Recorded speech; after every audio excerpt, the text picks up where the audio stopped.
Because our military, like militaries all over the world, has a sick notion called the kill ratio. And the kill ratio says for every ton of bomb you drop, how many people do you kill? And I'm here to tell you today that the 3 to 4 people who were killed by each ton of bomb that the Israelis dropped on Gaza represents at least 2 or 3 times more than the kill ratio in Serbia, Afghanistan, and Iraq. You can look this one up. Just this morning, I heard an Israeli official talk about the old, tired, familiar excuse for killing so many civilians, and that is that Hamas likes to hide in civilian areas, densely populated urban areas. And I would challenge anyone on the Israeli side to point on a map, clearly for me, where there are rural areas in the Gaza Strip. Where are those rural areas? When you have 1.5 million people living on a strip of land 25 miles long. They don't exist. That's the simple truth. 100 tons of bombs in 2 days. We haven't gotten the count yet for the entire charade that has been perpetrated in Gaza today. What we know now, however, is that the troops are in there. And they're mortaring, and they're shelling, and they're closing off entire parts of the Gaza Strip. And now we get into what is the proper response in a situation like that. First and foremost, the most important point that needs to be made is that when we are asked at UPA, and when any one of you in this room is asked by anyone, what about the Hamas rockets? My answer has been, for the last 13 days, where on earth would you have 1 million refugees without access to electricity, water, or shelter? And the first question that comes to your mind to a humanitarian agency is, what about the Hamas rockets? It's irrelevant to me. It's irrelevant to more and more people in this country. It's irrelevant to more and more people worldwide, because, as I say, the cat is out of the bag. And everyone knows now that the original sin in this crisis is the creation of 1 million refugees in the Gaza Strip today. Where did they come from? Why are they there? And why are they under siege? That is the essential question. That is the essential question. 13 days ago, when we received word of the bombings, and of course we had known for 18 months running that it was difficult to get things into Gaza, the first question on everyone's minds, the emails that we received, the phone calls, was, can you get anything in? And we of course answered no, because that's the truth. But we weren't content to say nothing can be done, because that is not true. Something can be done, and can be done on 2 fronts. Number 1, you pick up the phone and you call people in Gaza. And you say, what's there? What's available? You tell us. What did we find out? We found out there's something called plastic sheeting, about which I knew nothing 10 days ago. And it comes in different thicknesses, and it costs roughly $2.50 a square meter. And guess what? It's used all over the world to cover tents, to keep people warm. It's used to cover windows that have been blown out by bombs to keep people warm, to give them shelter against the rain and the cold. And if that's available in Gaza, we must find a way to get it to the people who need it. We also found that there is bread in Gaza. There's not much of it, but it's there. And the problem has been, number 1, first and foremost, people don't have cash to buy it.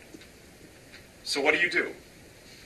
You talk to the organizations on the ground. This is exactly what UPA did. We called the organizations on the ground and we said, do you know the suppliers well enough to make an arrangement with them such that you can buy X number of loaves of bread, X number of bags of rice, and we provide you a guarantee and a bank account in Ramallah?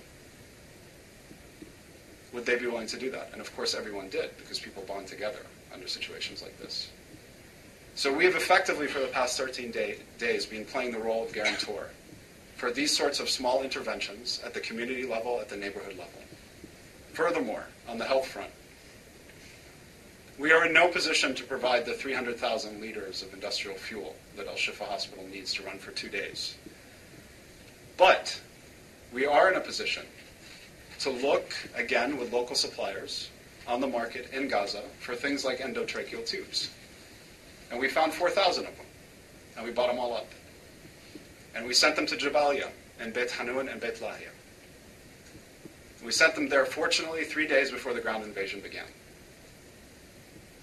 Now, none of this would be possible, and here's the final point I'll make because I'm running out of time. None of this would be possible were it not for the second front that we should be fighting in this war. And it is a war. It is not a war between two armies. It is a war between two narratives. One that claims that there are two equal sides here, that there are two victimizers, and one that understands that there is a clear victim and a clear victimizer.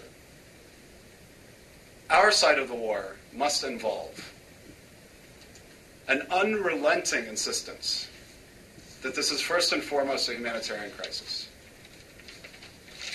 And it must require all of us who care about Palestinians in Gaza today to commit what has now become in this country an act of defiance. And that act of defiance is to give money to Palestine. And this is not a fundraising pitch on my part. I'm speaking here simply about the issue of charity in Palestine. Let me be more clear. Anyone here of the Holy Land Foundation? Okay. After the Holy Land Foundation case, we received any number of calls from people saying, is it safe? How do I answer that question? How do I answer that question? Yes. I answered yes, of course. Right. I can give assurances. I can say, first and foremost, we don't work with political organizations. I can say we have a relatively decent relationship with the Treasury Department, which of course regulates all of the grant giving in Palestine. I can say, hey, we've got a board member who gets on TV every now and then and writes an article every now and then and knows a couple of big shots up on Capitol Hill. We've got political cover. I can say we've been around for 30 years. I can say we're rated by Charity Navigator. I can say any number of things. But you know what? The only thing that will compel the people who have given us money over the past 13 days to give is that sense of defiance. It's a sense of defiance that says, what's more important here is not whether or not someone, somewhere, will put my name on a list.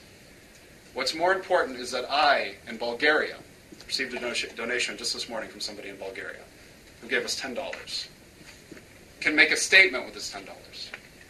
What's more important is that the woman in China who teaches on the outskirts of Beijing can rally the 10 schools in her neighborhoods to come together to host a fundraiser for Palestine. I swear to you this is true. What's more important is that I receive an email from somebody who has $5 to give and says, I'm Mexican-American, and I can see the truth now. I can see the injustice. And over the course of the last 13 days, hundreds and hundreds of these donations have come in, to the tune now of about $60,000. And I say that proudly. I say it proudly even though I know, and everyone in this room should know, that were the same thing to happen in reverse, that we would be talking about $50 million, or $500 million, or $5 billion. But I don't care, because I know that the 7 or 800 or 1,000 or 2,000 people who ultimately will give us $10 apiece are out there to push the second front in this war, which of course is speaking the truth. Speaking the truth to power, advocating. And I will close with this. As we, those of us in the charity business, and it is many times appears to be a business because it's all about fundraising and revenue and whether or not you can prove to the world that you can raise more money than spend it. As we consider what comes next, we have to make some serious and fundamental choices about where we take our money from and the implications it has for what we can do and the ways in which we can fulfill our mission.